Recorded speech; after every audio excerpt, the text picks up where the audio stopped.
Muito boa noite a todos. Estamos iniciando mais um estudo do Evangelho segundo o Espiritismo. Hoje estaremos abordando o capítulo 19, A Fé Transporta Montanhas. Esse capítulo, ele tem um texto inicial de Mateus, capítulo 17, versículos de 14 a 20. É uma passagem de Jesus após a transfiguração, quando ele desce do Monte Tabor.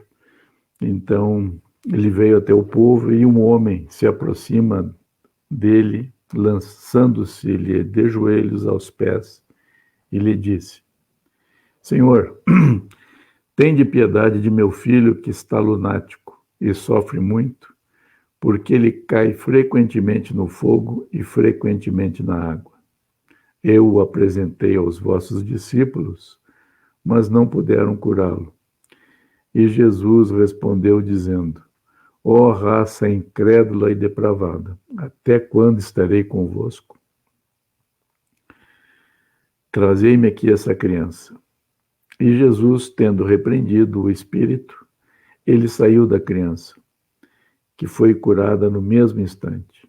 Então, os discípulos vieram encontrar Jesus em particular e lhe disseram: Por que não podemos nós outros expulsar esse demônio, esse espírito? Jesus lhes respondeu: É por causa da vossa incredulidade. Porque eu vou-lo digo em verdade, se tivesseis fé como um grão de mostarda, diríeis a esta montanha: transporta-te daqui para ali, e ela se transportaria, e nada vos seria impossível. Então, essa passagem foi escolhida para introduzir essa questão, esse assunto, né? O poder da fé. A fé transporta montanhas. E, inicialmente, segundo orientações do nosso próprio Evangelho, devemos considerar que as montanhas referidas por Jesus se referem às montanhas da má vontade, dos preconceitos, dos interesses materiais, das paixões orgulhosas, enfim, de todos os entraves morais, mentais, emocionais que existem no nosso caminho. Ele não se referia propriamente às montanhas de terra e pedra. Na verdade, Jesus estava dando um exemplo, uma orientação.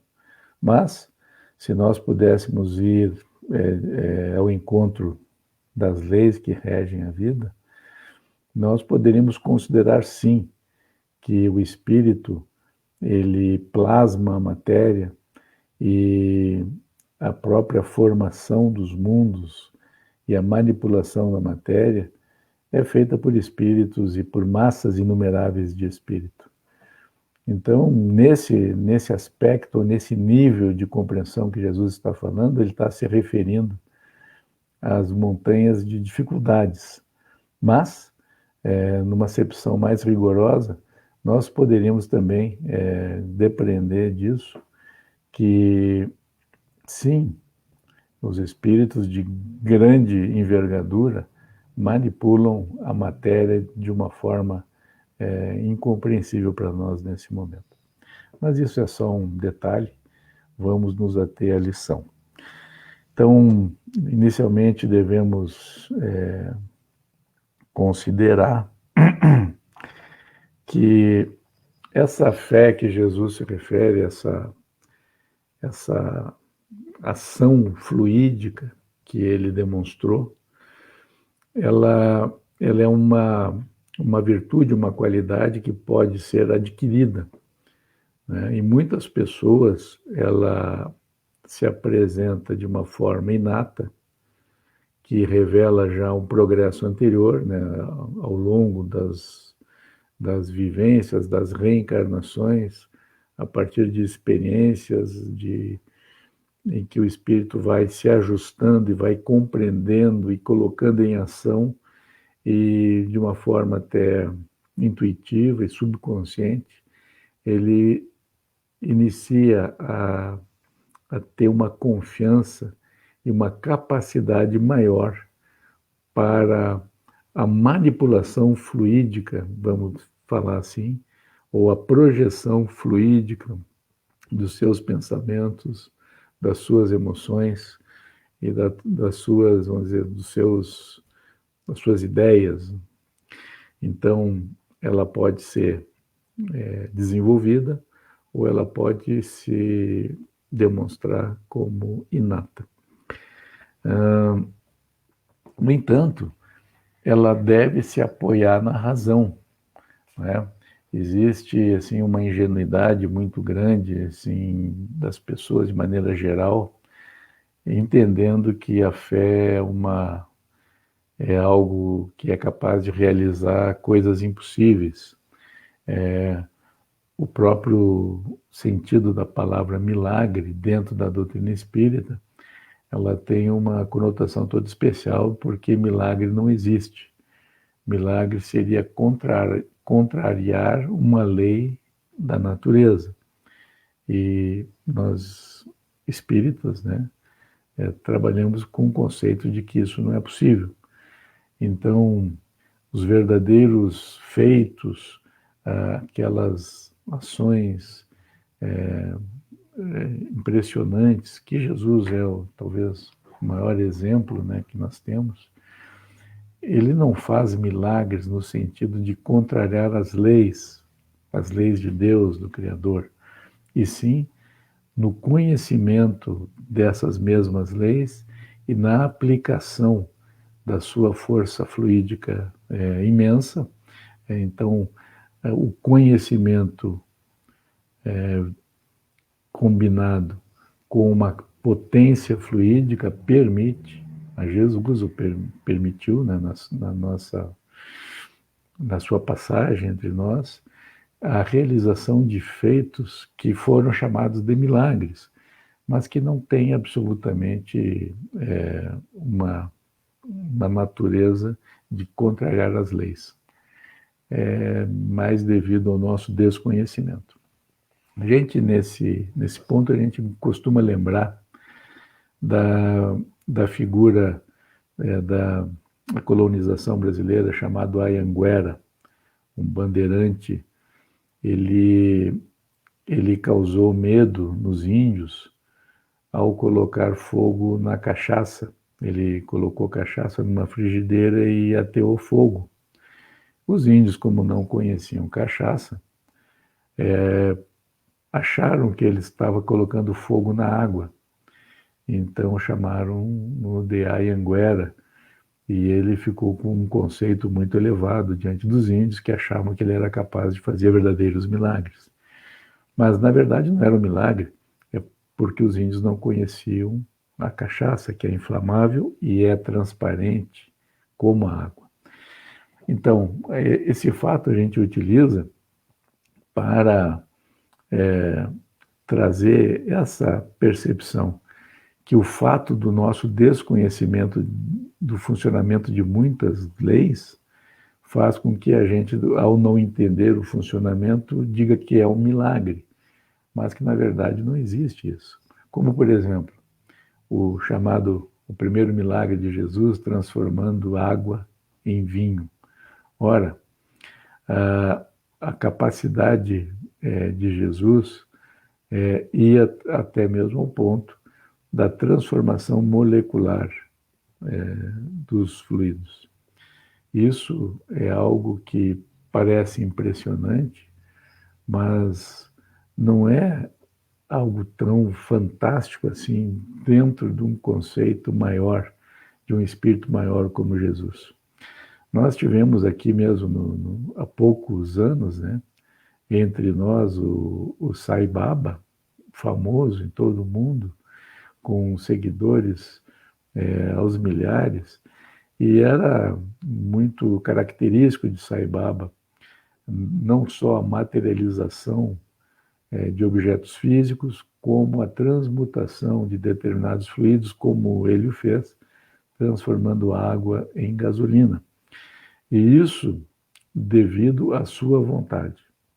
A esse respeito, é bom que se diga que existe algum tipo de ação fluídica, magnética, que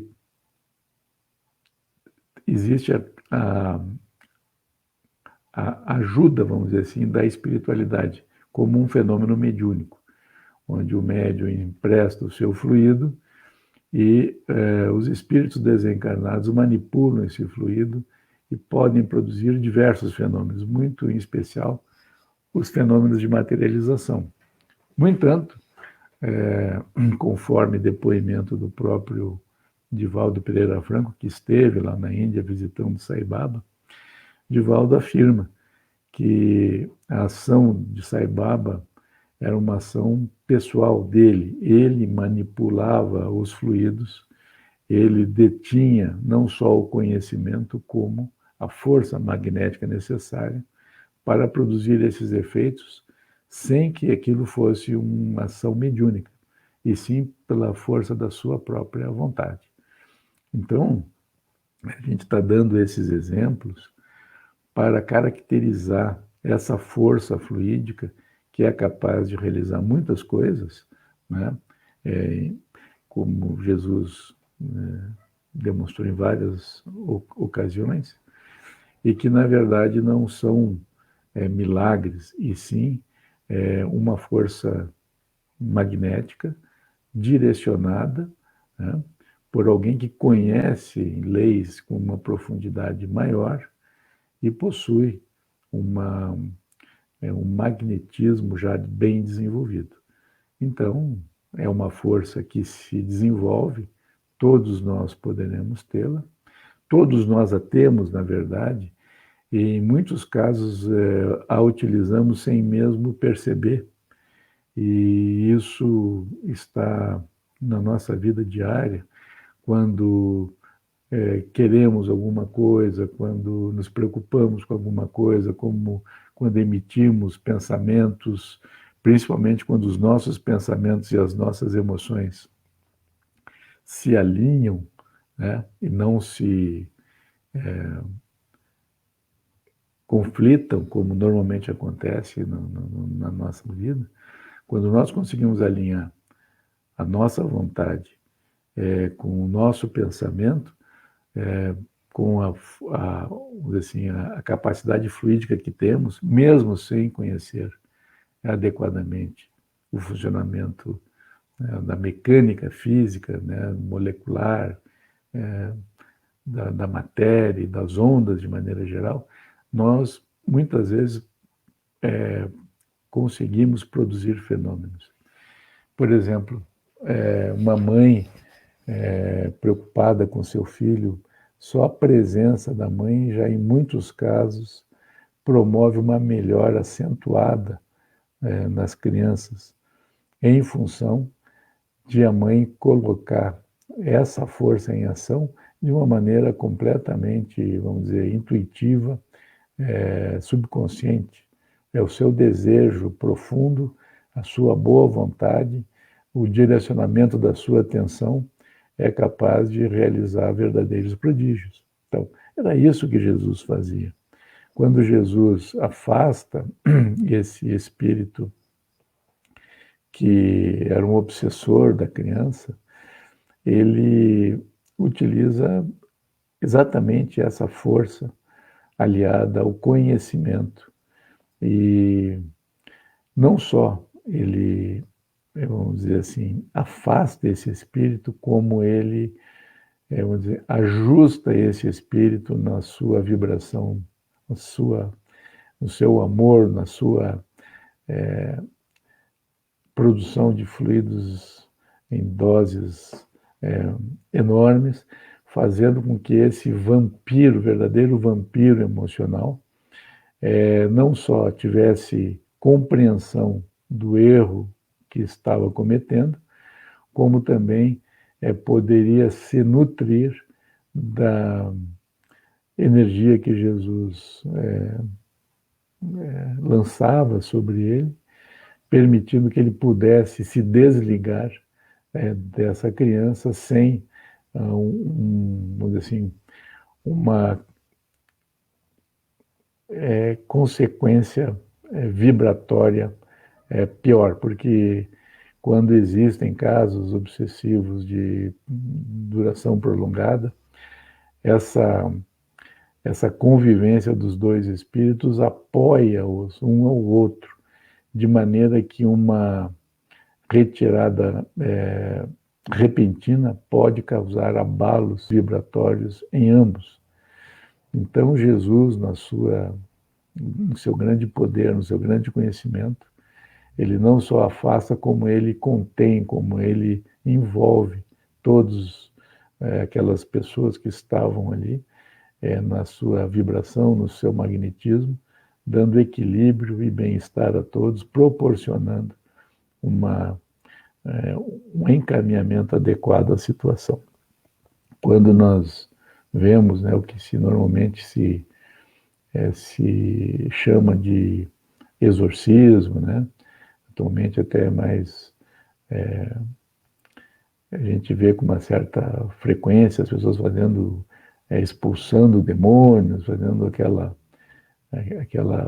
gritaria, na verdade um fenômeno dessa natureza, e pode-se notar que é um fenômeno verdadeiro em muitos casos, é onde existe um desmaio, existe um choque vibratório forte na pessoa que estava ali sendo, vamos dizer assim, obsedada.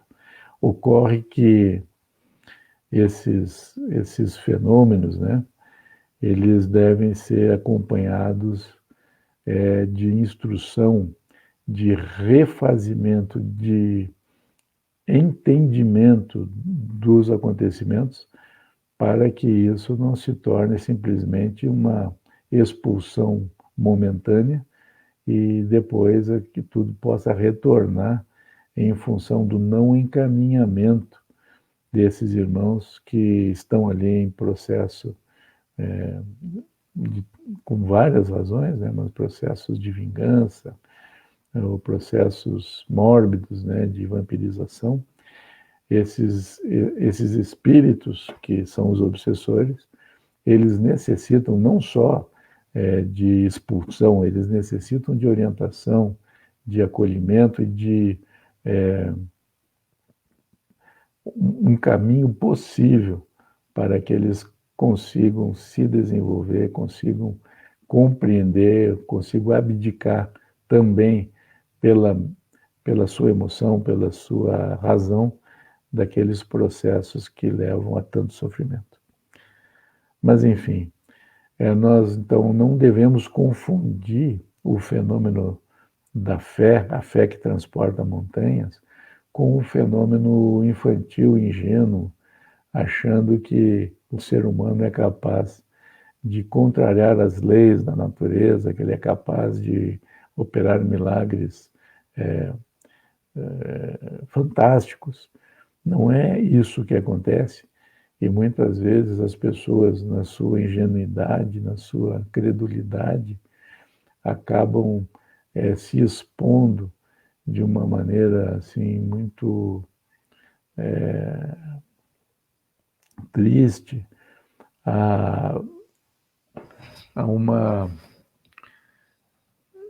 um sentimento ruim, de não conseguir, acabam perdendo a fé, acabam achando que são pessoas piores, porque possuem uma compreensão muito ingênua, achando que basta ter fé em Deus, que Deus vai operar milagres na sua vida e vai fazer acontecer coisas mirabolantes. E não é assim. Na verdade, Deus é misericordioso, os espíritos que nos acompanham estão sempre prontos a nos auxiliar, desde que encontrem em nós as condições adequadas, necessárias, mas eles não podem interferir no sentido de fazer a nossa própria parte. Vejam bem, as pessoas que têm filhos, os filhos daqui a pouco pedem ajuda com os temas. Ora, o pai e a mãe, o mesmo responsável por esse jovem, vai de bom grado procurar auxiliar esse jovem nos seus temas, tentar perceber onde é que está a dificuldade, procurar orientar, procurar ajudar a estudar, mas em sã consciência, ninguém vai querer fazer os temas para o jovem, porque sabe que isso não terá um bom resultado, né? Então, seria somente uma tapeação com uma consequência pior para o futuro, porque esse jovem teria, assim, além de do mau exemplo, ele não estaria desenvolvendo seu conhecimento. Então, os espíritos trabalham com o mesmo conceito. Eles nos auxiliam, eles nos apoiam, eles nos orientam, mas eles não fazem por nós aquilo que é da nossa conta, aquilo que nós devemos aprender, aquilo que nós devemos fazer, né? Eu nunca me esqueço de uma tira do Maurício de Souza, do Cebolinha, que ele atira uma moeda no poço dos desejos, que ele queria ser forte para poder combater a Mônica, né? E o Poço dos Desejos joga para o lado de fora uma academia de ginástica completa. Então, o Cebolinha, ele é uma criança que pediu para o Poço dos Desejos ser forte para poder ser mais forte que a Mônica. Só que o Poço, sábio, em vez de dar a força para ele, deu os equipamentos de ginástica que possibilitariam ele se tornar forte.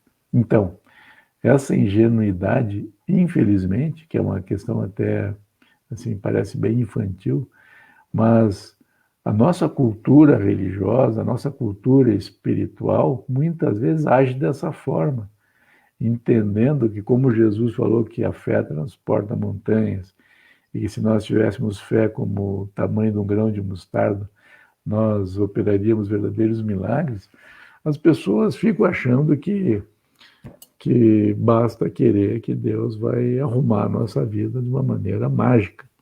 E não é assim. O que nós temos que compreender é que essa verdadeira ferramenta de vida, de cooperação nossa com a vida, ela passa principalmente, em primeiro lugar, pelo conhecimento, né? É sabido, como já foi falado, né, que muitas pessoas usam de uma maneira intuitiva e subconsciente e produzem efeitos consideráveis.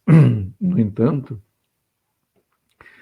essa qualidade ela pode chegar a graus impensáveis no momento. Realmente, se nós dispuséssemos do entendimento da nossa possibilidade, nós sim poderíamos operar coisas muito importantes, né? Através do conhecimento das leis, através da boa vontade, através da vontade de cooperar e vinculado à nossa capacidade vibratória, né? Cada um de nós é um ser que emite energia e também reage, nós emitimos e captamos energia. Então, isso também pode ser desenvolvido, isso também pode ser conhecido, também pode ser praticado, certo? Então, é uma ação magnética fluídica que depende da nossa vontade e do nosso conhecimento. É uma lei natural, é uma lei que nós precisamos aprender. Então, a fé religiosa, ela tem que... O que se diz de fé religiosa? A fé religiosa é a crença em determinada religião, né? Então, a pessoa muitas vezes fica parada nesse conceito. O que o Espiritismo nos traz? O Espiritismo é, na verdade, um compêndio de leis que abordam as relações do ser humano no mundo material e no mundo espiritual, nos dando conhecimento dessas leis e nos auxiliando a decodificá-las, entendê-las e fazer a aplicação correta.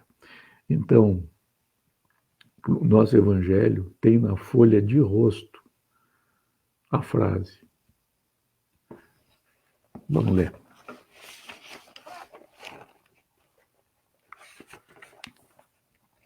Não há fé inabalável, senão aquela que pode encarar a razão face a face em todas as épocas da humanidade. Vejam como é importante isso, né? Muitas pessoas não têm fé ou têm uma fé vacilante, principalmente pela maneira pela qual ela foi apresentada, a religião e a fé. Então, muitas vezes a nossa cultura tentando fazer uma relação comercial com Deus e com os santos, né, os espíritos desencarnados, que são os tutelares, né, das nossas vidas, espíritos de maior grau de evolução que auxiliam a todos. E as pessoas acham que pela simples misericórdia, pelo simples amor, pela simples vontade de Deus, eles estarão à disposição para ficar realizando os nossos desejos. Então, isso é louvável, né? A pessoa que tem essa fé, essa confiança, mas em muitos casos as pessoas acabam perdendo essa fé pelos resultados que não aparecem, né? Pela falta, muitas vezes, de uma compreensão maior a respeito dos acontecimentos. Então, é necessário que a nossa fé seja acompanhada da razão, acompanhada de um conhecimento da lei. Por exemplo, se a gente pegar qualquer objeto, por exemplo, pegar esse rolo de fita isolante e largar, todo mundo sabe que ele vai cair. E todo mundo vai dizer que é por causa da lei da gravidade, lei da gravitação universal. As pessoas podem ter mais estudo, menos estudo, podem saber qual é a aceleração, qual é que é a proporção da queda, qual é a velocidade da queda. Mas a maioria, mesmo tem até saber que é lei da gravidade, sabe o que acontece quando a gente larga uma coisa. Que a massa do planeta Terra atrai os outros objetos. Então, ninguém diz assim, eu tenho fé na lei da gravidade. Eu tenho fé que esse objeto vai cair. As pessoas sabem que ele vai cair porque já conhecem o funcionamento da lei. Então nós devemos encarar os conhecimentos espirituais, da vida espiritual, da vida hiperfísica, com mais conhecimento dessas leis. E é por isso que o Espiritismo é tão importante, porque essas leis foram demonstradas, elas foram explicadas e demonstradas em ações práticas que estão ao alcance de todos. Então, quando a gente fala em lei de sintonia vibratória, lei de causa e efeito, lei de reencarnação, lei de comunicabilidade dos espíritos, nós não estamos falando aqui de dogmas religiosos, de crenças. Nós estamos falando de leis que se aplicam em todo o universo. E como tal, nós podemos, se conhecemos a lei, se aplicamos a lei, nós podemos obter resultados conhecidos. Então, a fé que Jesus se refere está mais relacionada com isso do que com favores que a espiritualidade pode e presta para todos nós. Então, a fé inabalável é aquela fé que é apoiada na razão, quer dizer, eu acredito em Deus, mas eu acredito em Deus porque Deus é a melhor resposta para o enigma da vida, para o enigma da criação. Não é um acreditar em Deus por um simples decisão Esse aspecto é muito importante e muito interessante nas reuniões de estudo nas sociedades espíritas. Quando nós estudamos Deus, a gente pergunta quem acredita em Deus. A maioria das pessoas acredita em Deus. Mas essas pessoas, elas acreditam num Deus muito superficial. É um Deus que só existe enquanto está tudo certo na nossa vida. Na hora que as coisas desagradáveis acontecem, na hora que as provações chegam na nossa vida, muitas dessas pessoas renegam Deus, porque acham que Deus não poderia permitir que a gente sofresse. Então, as respostas, mesmo em relação a Deus, precipitadas, superficiais, elas não se mantêm, é como a casa construída sobre a areia. Não como a casa construída sobre a pedra, uma alicerçada na pedra. Que essa casa alicerçada na pedra aguenta as maiores forças que podem, vamos dizer assim, sacudir essa moradia. Então, a verdadeira fé, a fé inabalável, é aquela apoiada na razão. Um dia, eu recebi nessa conversa, alguém me falou assim, não, mas eu já nasci com fé, eu não preciso entender Deus para ter fé. Eu tenho fé em Deus e pronto, é o meu Deus. E eu fiquei pensando naquilo, né, que a pessoa tinha razão, ela falava com muita convicção. Então eu percebi que é justamente essa questão dessa fé inata, que é essa experiência que muitos de nós vão tendo ao longo das encarnações, que acabam produzindo essas pessoas que já nascem com um sentimento muito, vamos dizer assim, pronunciado a respeito de Deus. E essa fé deles em Deus é inabalável. Que beleza, que ótimo. Mas, se, vamos dizer assim, nós que estamos ainda no estágio inicial e desenvolvendo essa fé raciocinada, desenvolvendo a crença em Deus porque é a melhor resposta para os enigmas da criação, que vão nos proporcionar, talvez em outras encarnações, já nascermos com uma fé robusta, isso não nos impede de continuar estudando outros fenômenos, outras leis, outras circunstâncias que nos auxiliem efetivamente a poder, vamos dizer assim, nadar nesse oceano de circunstâncias e termos pelo menos um senso de direção e um senso de participação nisso tudo. Então, uma fé robusta em Deus, ela é muito importante. Agora, imagina aliar a essa fé inquebrantável a um conhecimento das leis e aplicar essa força, então a pessoa é capaz de realizar verdadeiros prodígios. Então, é necessário o estudo, é necessário o esclarecimento, para que a nossa capacidade, para que a nossa confiança possa direcionar a nossa vontade. Eu falei anteriormente que é comum nas nossas preces nós combatemos uma força com a outra, quer dizer, o nosso pensamento quer uma coisa, mas o nosso coração, ele quer aquela coisa, mas ele tem medo que aquela coisa não aconteça. Então, na verdade, nós estamos pensando uma coisa e sentindo outra. É necessário que a gente consiga alinhar o pensamento e o sentimento, a razão e a emoção, né? Isso é que potencializa a nossa capacidade de realizar verdadeiros prodígios em vários setores, né? Sempre tendo o equilíbrio e a maturidade de entender que isso não vai me permitir daqui a pouco realizar coisas impossíveis ou coisas que estão fora da nossa, vamos dizer assim, da nossa pauta de trabalho, nessa encarnação, pelo menos. Eu vejo aqui, boa noite, eu vejo que a Vanessa tem um questionamento, deixa eu ver uma coisa aqui. Vamos ver, Vanessa, para Paulo, como conseguimos entender ou sentir que estamos sendo obsediados e não são os nossos pensamentos? Obrigado, Vanessa, excelente pergunta, né?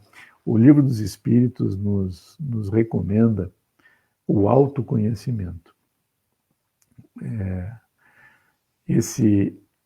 Inclusive, o Livro dos Espíritos cita os antigos filósofos gregos, né, que já orientavam as pessoas à busca do autoconhecimento. Porque, veja bem, os processos de sintonia vibratória, os processos de comunicação mediúnica, eles se dão de forma muito natural. E é difícil que nós tenhamos a capacidade de discernir de pronto se o pensamento que eu estou tendo é meu, ou se ele é captado por mim, ou se ele está sendo, vamos dizer assim, projetado sobre mim numa tentativa de me induzir. Então, em primeiro lugar, em qualquer uma dessas circunstâncias, qualquer pensamento que nos chegue, ele deve ser examinado sob o crivo das leis morais que nós possuímos. E, em última análise, a lei de ouro, a lei áurea de Jesus, que é fazer aos outros aquilo que gostaríamos que fosse feito para nós mesmos. Os bons espíritos jamais nos recomendam que nós façamos qualquer coisa em prejuízo de alguém, ou contrário às leis, né, de fraternidade para com toda a criação e de humildade diante do Criador. Então, a primeira questão, né? Bom, independente de onde venha esse pensamento, se é meu ou se é captado, é a análise do pensamento, da emoção ou da sensação física que estamos tendo naquele momento, porque os fenômenos de sintonia vibratória, eles permitem um grande espectro de interação nossa. Então, é pensamento, é emoção, é mesmo sensação física, né? Os vícios, as vontades, as dores, as emoções desencontradas, os pensamentos, às vezes, pouco assim, conflitantes, eles revelam, então, esse caldeirão vibratório que cada um de nós é. Então, quando nós nos conhecemos, quando nós buscamos aprofundar a nossa análise para as nossas questões interiores, quando isso se torna uma pauta mais comum para nós, fica mais fácil, Vanessa, da gente discernir quando um pensamento provém de nós e quando não provém, né? Então, pensamentos desencontrados, pensamentos estranhos, sentimentos estranhos, eles já denotam alguma inconformidade, né? Muitas vezes os espíritos são sutis e eles vão assim colocando pequenos passinhos a cada dia, nos levando para uma direção que é do interesse deles. Então é necessário que nós, mesmo sem saber se provém de nós ou não, nós examinarmos esses pensamentos, esses sentimentos, para que, mesmo sendo nossos ou não, se eles não têm, vamos dizer assim, lugar no nosso campo mental, emocional, que nós possamos, então, através da oração, da vigilância, ressintonizar com os nossos mentores. Veja, Vanessa, como é importante essa questão, porque, veja bem, daqui a pouco nós estamos com um problema, e aí nós rezamos pedindo ajuda para os nossos mentores. E os nossos mentores nunca nos deixam sozinhos. E eles aproveitam aquele momento de prece, de elevação, onde eles conseguem ter uma sintonia maior conosco e nos inspiram bons pensamentos. Então, é um pensamento que não é nosso, mas é de um mentor espiritual que está ali procurando nos ajudar. Então, veja, sendo de onde for que venha a influência, nós somos responsáveis pelo que vamos fazer com aquele pensamento, com aquela influência. Então, primeiro, sempre um senso crítico e, segundo, o autoconhecimento, o autoexame, a busca incessante de novos parâmetros que norteiem a nossa vida, para que possamos sempre usar a sensibilidade mediúnica como forma de crescimento para todos nós. Tá certo? Muito obrigado pelo teu questionamento. Fiquem à vontade, né? Se tiver alguma outra pergunta, eu vejo ali depois. Enfim, então nós estamos falando, né, da fé, e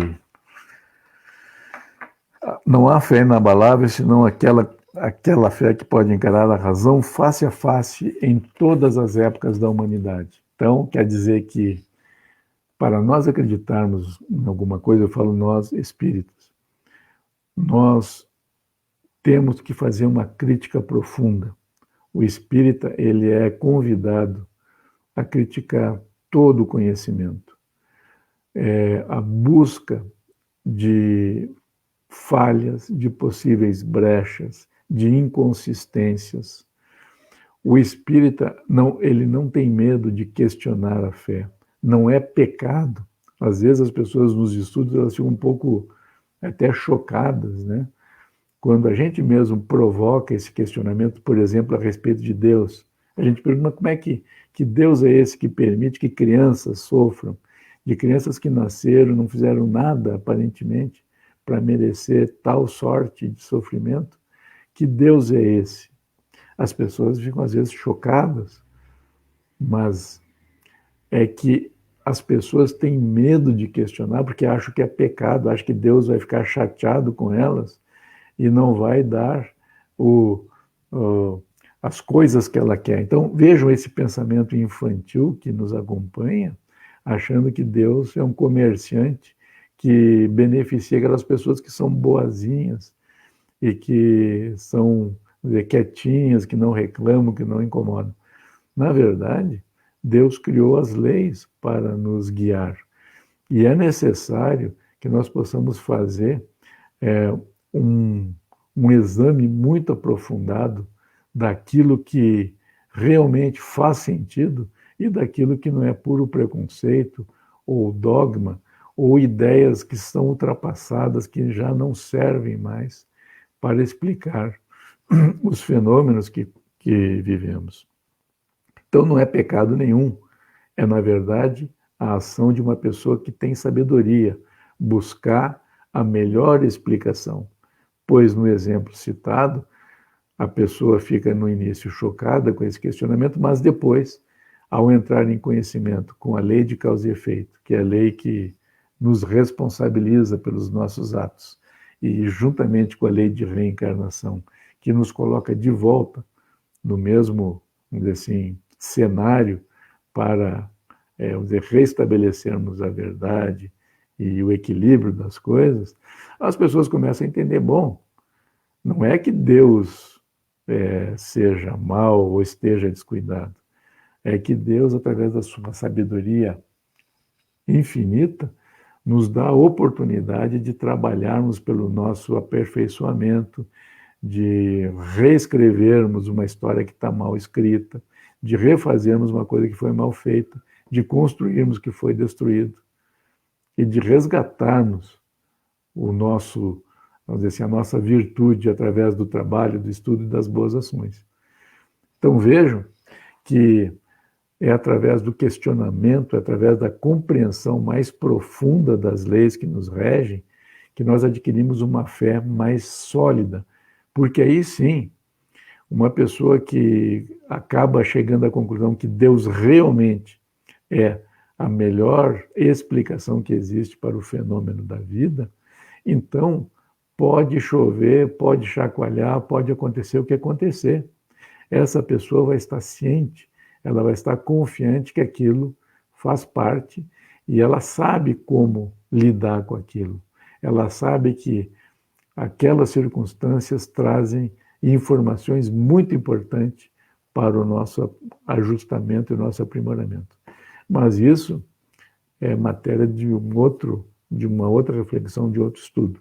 Nós estamos focados aqui na questão da fé, dessa força, dessa energia vibratória que, a partir de um conhecimento mais apurado, vinculado à boa vontade e, se possível, a um poder, a um grau vibratório mais elevado, então nós sim podemos fazer verdadeiros prodígios em termos de, por exemplo, o que Jesus fez, né? De processos desobsessivos, de processos de cura, processos até mesmo de transmutação de elementos químicos. Vejam, usando o exemplo da obsessão.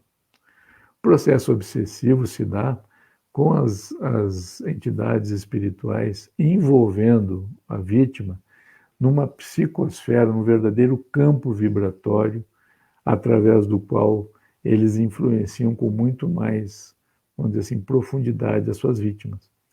É mais ou menos como no hospital a pessoa põe uma entrada venosa, né?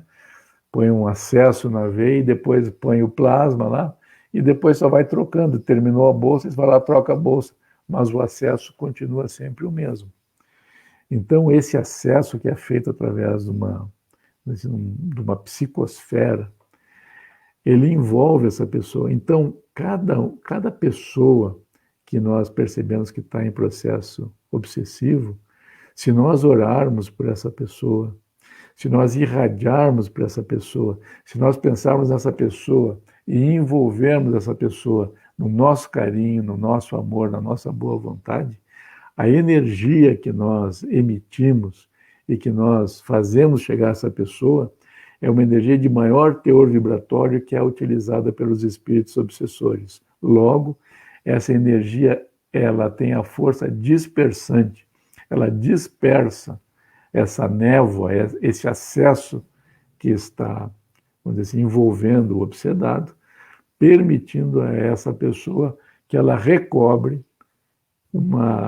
vamos dizer assim, um equilíbrio e uma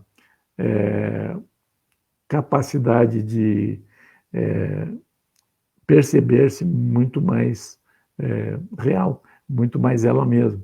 Então, ela tem verdadeiros momentos de lucidez quando as pessoas estão orando por ela, quando estamos irradiando, quando ela recebe passe, quando as pessoas da sua família se preocupam com ela e a envolvem num carinho.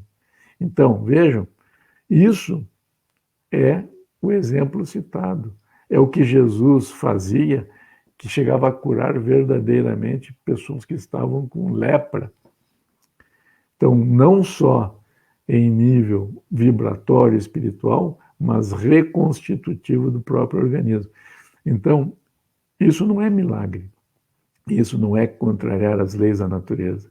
Isso é, na verdade, um profundo conhecimento das leis, aliada a uma boa vontade e a um alto poder fluídico, que se consegue através do aperfeiçoamento moral. Tá certo, pessoal? Então, a fé, então, ela é um produto do conhecimento, do amadurecimento. E a fé é a base da nossa regeneração.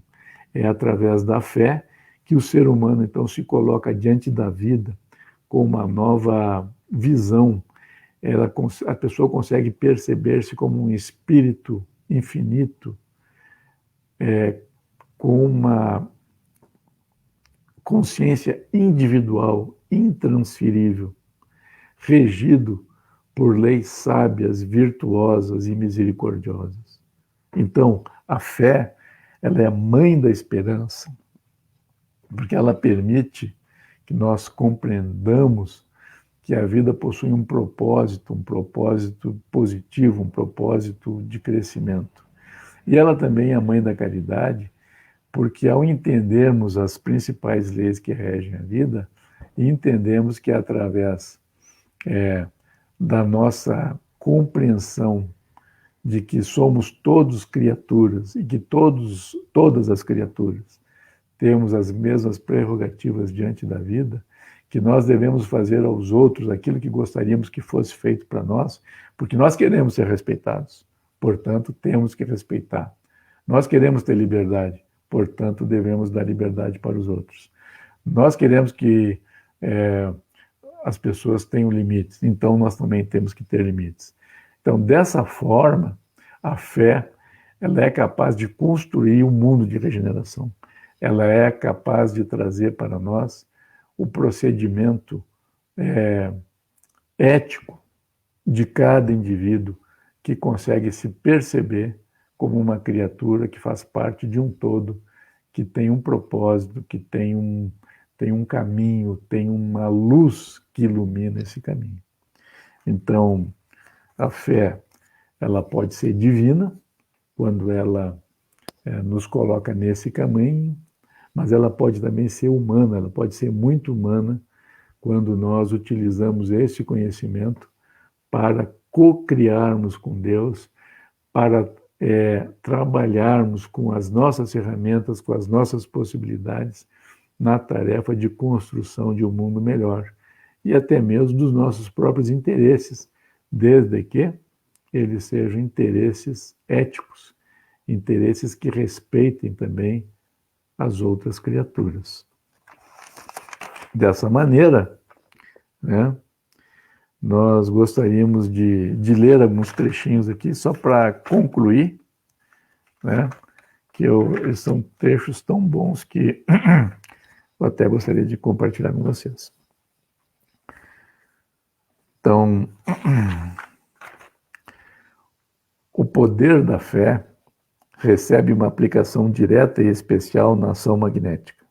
Por ela, o homem age sobre o fluido agente universal, lhe modifica as qualidades e lhe dá uma impulsão, por assim dizer, irresistível. Por isso, aquele que a um grande poder fluídico normal junta uma fé ardente, pode apenas pela vontade dirigida para o bem, operar esses fenômenos estranhos de cura e outros que outrora passaram por prodígios e que não são, todavia, senão as consequências de uma lei natural. Tal é o motivo pelo qual Jesus disse aos seus apóstolos: se não curastes, é que não tinhais fé.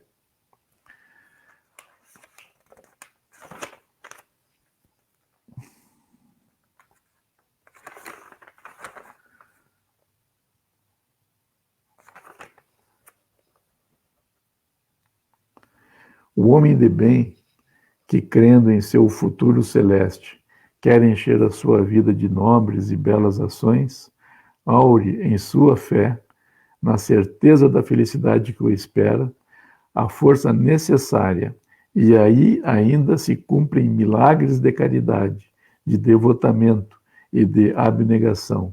Enfim, com a fé não existem más tendências que não se possam vencer. O magnetismo é uma das maiores provas do poder da fé posta em ação. É pela fé que ele cura e produz esses fenômenos estranhos que outrora eram qualificados de milagres. Eu repito, a fé é humana e divina. Se todos os encarnados estivessem bem persuadidos da sua força, se quisessem colocar sua vontade a serviço dessa força, seriam capazes de realizar o que até o presente chamou-se de prodígios, e que não é senão um desenvolvimento das faculdades humanas. Um Espírito Protetor, Paris, 1863. Esse capítulo 19, ele é bem interessante. Nós também poderemos encontrar no capítulo 25, Buscai e achareis, mais um sentido de encontro filosófico, né, com a vida, com as nossas necessidades. E no capítulo 27, o Pedi e obtereis, que é um verdadeiro tratado, né, das preces, de como fazer uma prece, as qualidades de uma prece, a eficácia da prece, que nos ensina um pouco mais como, vamos dizer, não é manipular, não é o termo correto, mas como acionar essas forças de uma maneira mais técnica, vamos assim dizer. também tem o último capítulo, que é a coletânea de preces espíritas, que faz, assim, dá um arsenal, né, de explicações e modelos de preces que nos induzem a entender melhor o funcionamento dessa força. Muito bem. Semana que vem nós estaremos então com o capítulo 20, Os Trabalhadores da Última Hora, tá certo?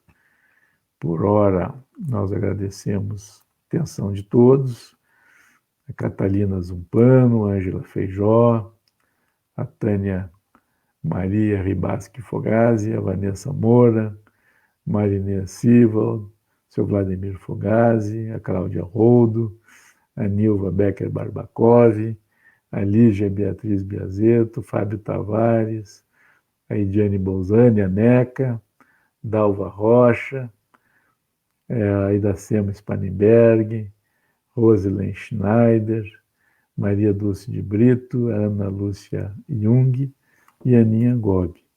Essas pessoas se manifestaram aqui.